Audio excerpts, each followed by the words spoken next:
today. I got a message on Discord. That's not weird. People do like talking with me sometimes. No, the weird thing was the content of the message, because it was about a high masters, low grandmaster Korean Protoss player that was supposed to be a map hacker. Usually, however, when people send me emails or Discord messages, they're very certain about whether people are map hackers or not. This time, however, the person wasn't entirely sure. They said, hey, I think this is a map hacker. What are your thoughts? And I got 2 replays, so I figured we'll go over those replays together. We'll do our best Sherlock Holmes cosplay, and we'll figure out if this player is indeed a hacker. And if so, we're going to have to report him to Blizzard, and Blizzard will, at some point, hopefully do something about it. So let's get into it. We're starting here on Winter Madness. We're going to keep the production tab open. The reason why I do this is because sometimes responses get made to the production tab that would be hard to understand if we don't see the production tab. So it basically gives us a little more info. Holy crap, this guy's fast with the camera hotkeys. That is insane. I'm not saying that is hacking, but that is weird. So usually with camera hotkeys, you don't click that fast. At least not, I don't. Maybe you guys do, and I'm the one being left behind. But because usually you want to see something. So even when you're doing like your practice runs through your camera hotkeys, you usually slow it down a bit because you want to, you know, practice. Click, watch, click, see if something is happening, you know? Okay, we're opening up with a no scout. This is actually a very common thing for map hackers, is where they'll open up with a no scout. And the reason... It's hard, however, to say, okay, this is a hacker because he no scouts. Oh, and he's not even no scouting. This is actually the standard max spec scout. After the first worker, after you build the gas, you rally it across the map, and you don't scout anything nearby. This is exactly how max specs does it. If this is a map hacker, I kind of appreciate this, because I always feel like people, like, it's not like a conclusive thing. It's like, okay, this person never scouts and thus is a map hacker, but often people that are map hackers never scout. So seeing a potential map hacker that does things different is nice. Oh, this is bad. By the way, look at this. I just want to point this out. Another thing I notice with a lot of map hackers is that they'll be insanely good at, like, they have insane game sense. Like, they can just freaking smell where your units are, and they understand what the opponent's build order will look like, but they have no clue about their own build. And that's the case here. Second chrono before Nexus is completely useless. There's actually no point to it. The point is to it to waste energy. Like, if you hate the color purple, doing this is a very good move because you see the color purple less, because your energy just goes down for no reason whatsoever. But as a general rule, this is one of the worst things you can do. Being low grandmaster, high masters with a build order like this is quite frankly impressive. This is like being a top 50 runner in the world, but at the start of every race just stabbing yourself. Like in different locations as well, so you can't even get used to the pain. You know, stabbing yourself always in the left leg, you'll get used to it. You know, you grow leg muscles against it, is what I've heard. I don't know. I'm not a biologist. All right, what do we have over here? So Nexus before Cordis was, which is completely okay. That's fine. I don't hate it. It's just a build. You can play Nexus before Core, play Core before Nexus. Both is fine. We're gonna go Adept first, which honestly tends to be a bit of a tough call if you're fighting against an early Reaper, and we are fighting against an early Reaper. The reason why this is a bit of a tough call is... Wait, we are fighting against an early Reaper, right? Yeah. Okay, even this. Look at this. Probe on the low ground.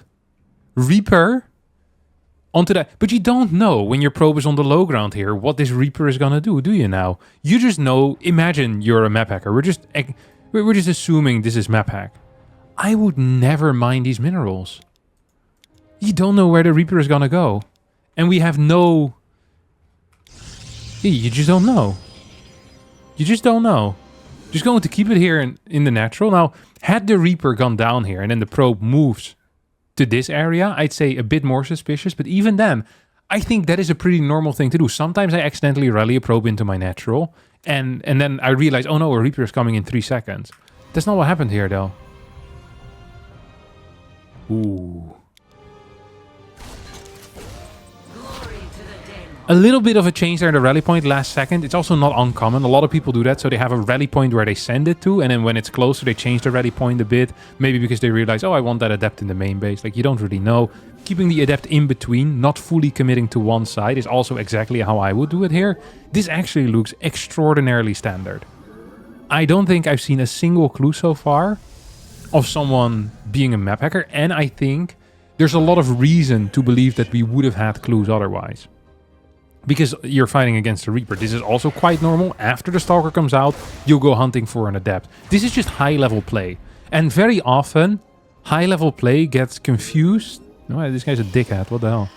High-level play gets confused with map hack. Like, but this was just good. Like, it actually was just good. This guy is a prick, though.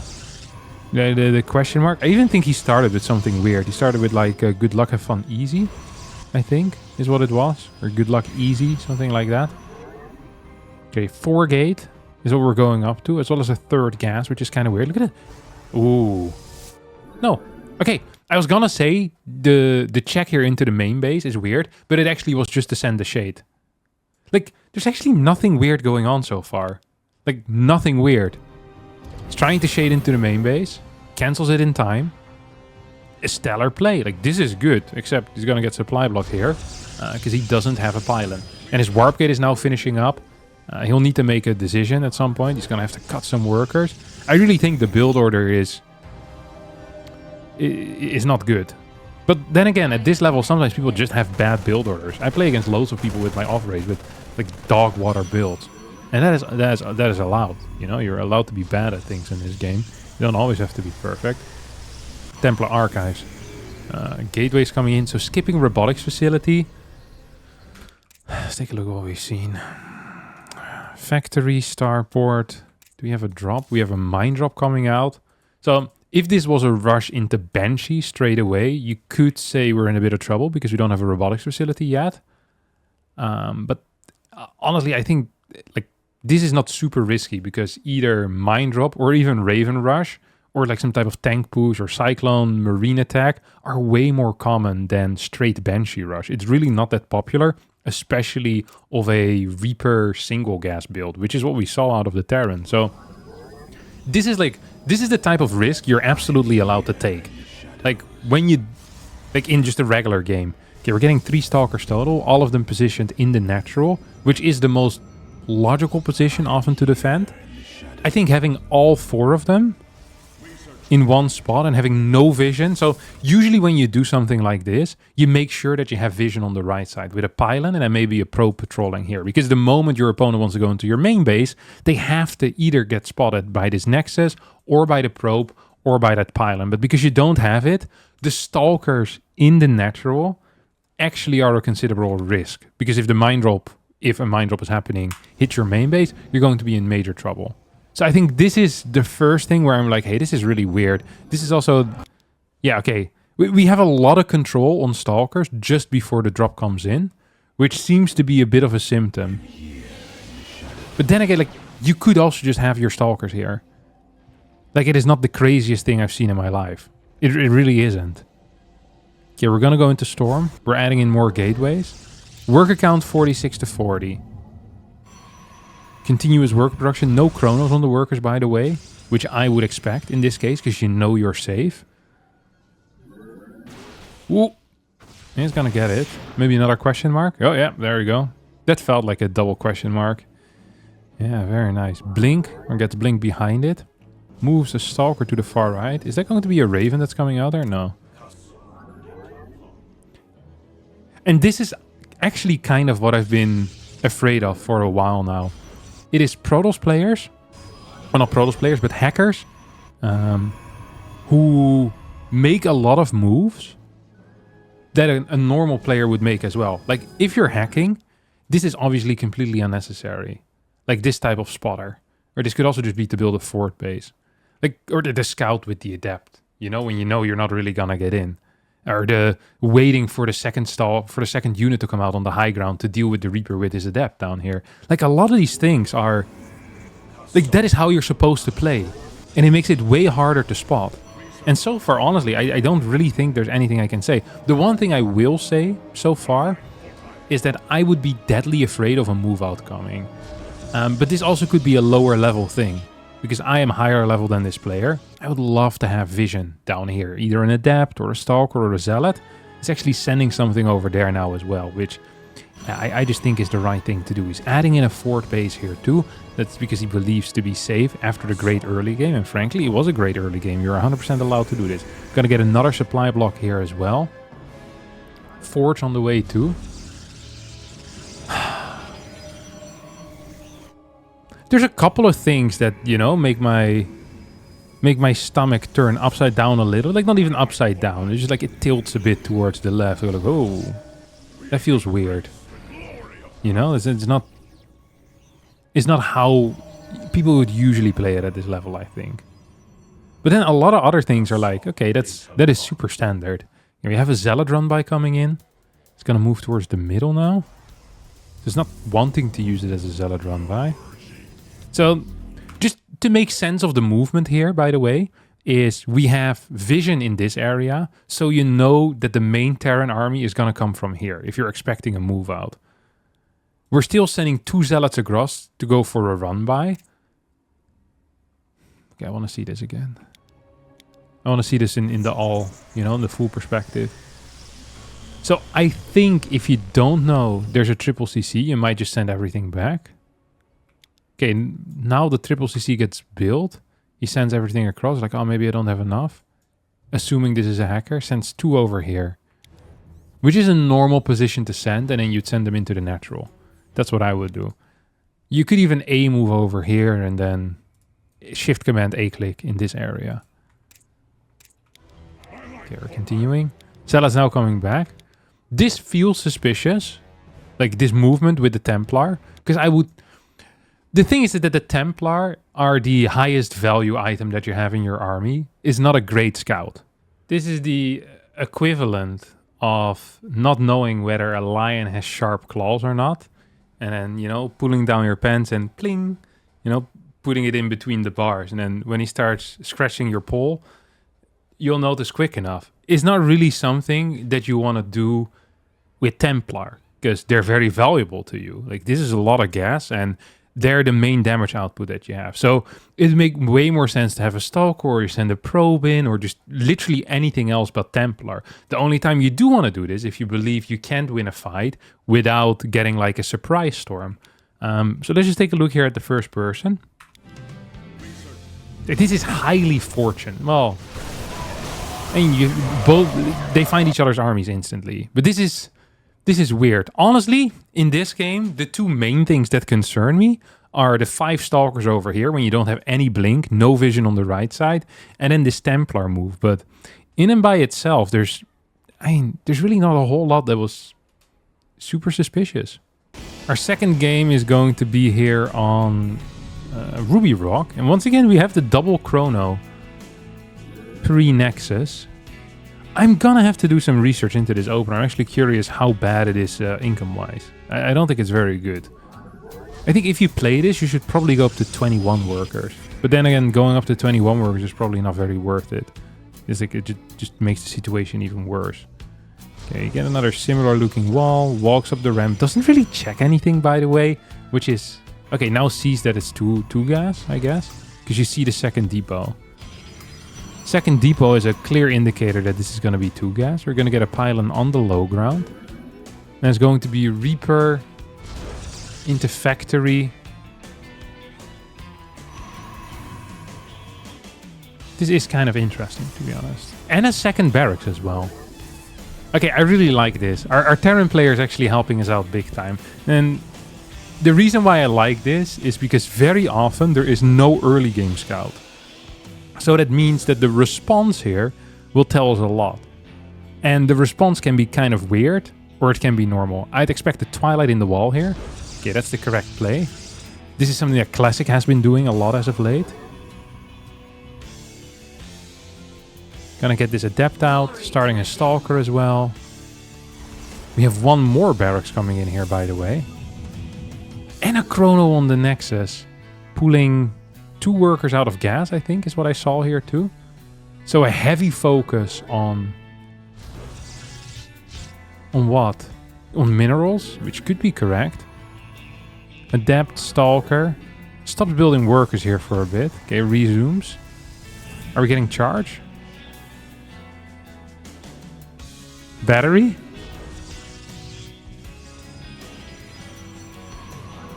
full worker cut here on 2 Nexi. And another gator. Okay, this is okay. Yeah, this is not it. Oh, they just can't help themselves. This is the thing. When you always have your opponent's information, you know exactly what they're doing, you never need to learn actual responses. So whenever they start responding to something extreme, their blind response is also going to be extreme. This is completely impossible as a response against a 2-gas opener. If you were to actually open like this ever against 2-gas, which is extraordinarily popular on the Korean server, you just lose every single game. It's not possible. On top of that, he doesn't have an initial high ground wall and doesn't keep any units there, which means this is the timing where a triple Reaper 2 Hellion would hit. If the 2 Hellions would try to go into the natural and the 3 Reapers jump into the main, you still instantly lose the game. So I'm expecting this is exactly what I was like. This is completely unrealistic as a response. This is completely unrealistic. This is not possible. I know this sounds like a very extreme response out of me to say, okay, this guy is 100% hacking, but you cannot get to this level having this type of a response to someone having a second depot. I'd like to once again also stress that he didn't even go into the main base to check for the double gas.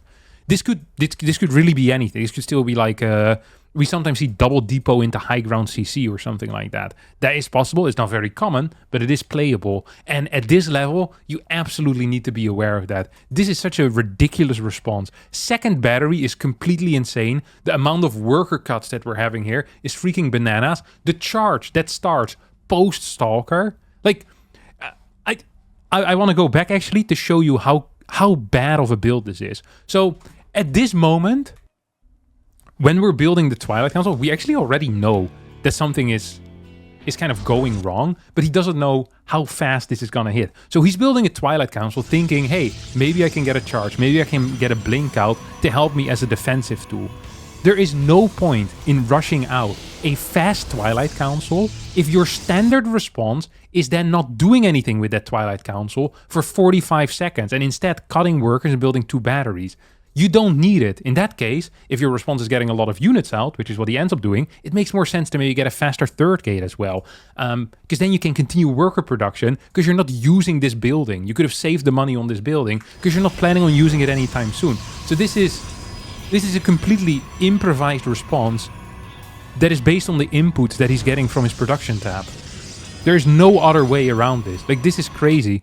When we get our first battery now, and then a second battery at this point is just bananas. The only thing that's missing is a blind full wall. A blind full wall and maybe like a sentry here. Starting the charge is honestly... This is the cherry on top of the hacking pie, if you ask me. This is so brilliant because it makes it look like this is more legit. It's like, oh, would I ever start charge? You know? Like, would I ever... This is a guy that's planning on murdering his partner. And then buying roses, you know, the day of the, like, would I ever buy roses for someone? Judge, would I ever buy roses for the person that I'm about to murder? Doesn't make any sense. I also bought them a new, like a gift, a large gift, a coffee machine, for example, as a gift. And it's like, why would I buy something this expensive and then kill them? It doesn't make any sense. Why would I get charged 100 minerals? Judge, don't you see? I am the innocent one here. No, you're not. No, you're not. What is this movement? See? We have you on camera. Stabbing. Okay, we got you. What is this garbage? Oh, another gate. This also makes no sense. Not paying attention to the natural is actually kind of crazy. That shows more incompetence, I think, than anything. This is such a... There are so many moments where I feel like he's creating plausible deniability for himself. And it's actually triggering me a bit. There are so many instances where this is happening. Where I'm like, oh, this is kind of weird if you know everything. But then there's so many things that are practically impossible. Like, you just can't. It is not possible to do. This was a blind battery in the main as well. Just in case some Reapers decided to go. Like, three battery, full worker cancel. That's just banana. That's crazy to me. It's actually such a crazy response. It's legitimately one of the wildest things I've seen in my life. I've seen so many replays of this level as well, that I know what kind of is like the standard response. I'm kind of sad about it, because I feel like some people might not feel as strongly about this one as I do. But I just completely believe this to be an unrealistic game without having full knowledge. It just makes zero sense. It really doesn't make any sense at all. I think it's barely gonna win, no? 10 ICVs, single commands, and got a mule. I mean, it's just, yeah, there you go. GG, or well, no GG. Just leaves without anything. That's it. Yeah, I mean, this has to be. It just absolutely has to be. There's too many freaking weird responses. There are too many like. There's too many things where the only good thing is the knowledge.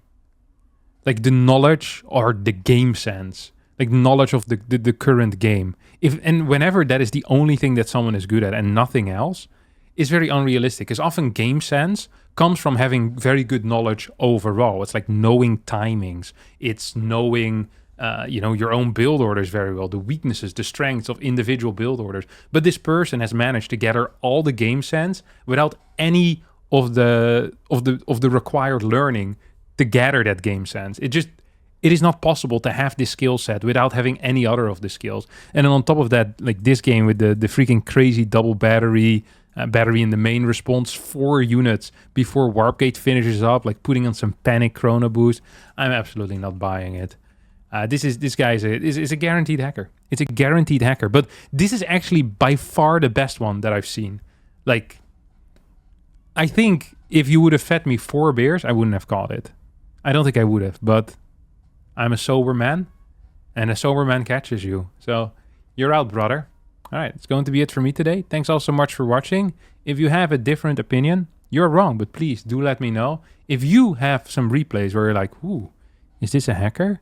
Or if you have some replays where you're like, oh, this is a hacker, be sure to send it to me, harstemsemail@gmail.com, and maybe next week we'll be catching your hacker together here on this channel. Thanks for watching, and bye-bye.